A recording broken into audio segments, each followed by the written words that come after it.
typically, people don't become homeless overnight. From your perspective, how did it come to be that you were homeless or almost? Well, what had happened is I ended up living with my girlfriend, and she was renting a house from this girl, and the girl was living downstate with her boyfriend. She decided she didn't want to be with her boyfriend no more, so she moved out of his place, and she didn't have anywhere to go. So I guess I'm going to have to stay with you guys. You know, it was her house anyway, but I didn't get along with her, and it was just a clash the whole time. I finally got pissed off and said I've had enough, and I walked away.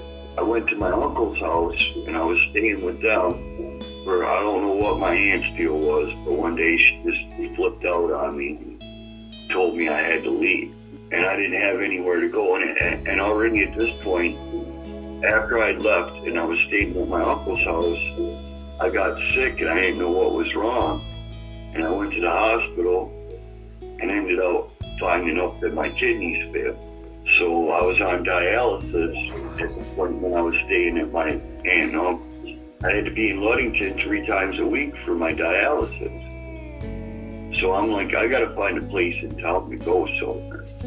I ended up getting a room over at, the only reason I was there is so I could do dialysis. Then on top of all of that, they had bed bugs. It was like, I didn't feel comfortable there at all. Every time I was there, I was just crawling, you know, it's like, ew. But then I had talked to Brenda down here at the restaurant. I had talked to her, and I got a part-time job working for her, and I was doing that for a while. And then she let me know that she had an apartment here for rent. And I'm like, really? So I was like, I really want it, you know, and I waited till it opened up.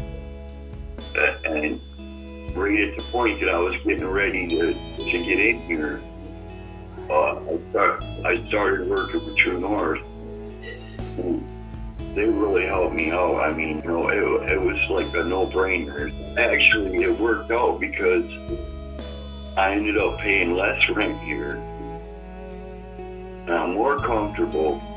Plus, TrueNorth paid my security deposit, my first month's rent, my second month's rent. They were going to pay a third, but Cindy got me signed up for the Section 8.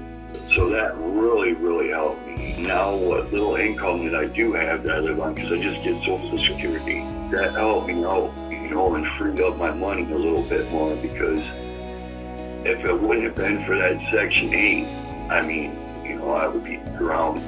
So I'm gonna guess that that stress of dealing with the medical issues you had going on, living in, like you said, a crappy place, and then the imminent possibility, the very real possibility of being out on the street in a short period of time, that stress must have been unbearable. Oh yeah, I was stressed right out. I mean, to the max. You know, I really couldn't see any way forward. You know, it was like everything was crashing down on me. The stress of my illness, you know, knowing that I'm stuck with it, you know, and I have to do dialysis for the rest of my life unless I get a transplant. You know, the stress of that, and then the stress of not being comfortable there because of the bed bug situation. It was just awful. I hated it. I hated being there. You know, when I wake up, I'd get up and go take a shower and change my clothes, and I'd leave just because I didn't want to be there. I'd just like to say that I'm very thankful, you know, that you guys are there and could provide me help and have helped me so much. I mean, it means so much to me, you know, it helped out a lot. I'm just really amazed on how easy, you know, and smooth that everything went, you know, and that there's not, you know, it's not like I gotta go to all these meetings or, you know, do this or do that to make sure that I got, you know, the help. I know a couple people that, you know, that are homeless or close to it, and, you know, it's just rough. The homelessness is out there, and it's a lot more frequent than people want to believe.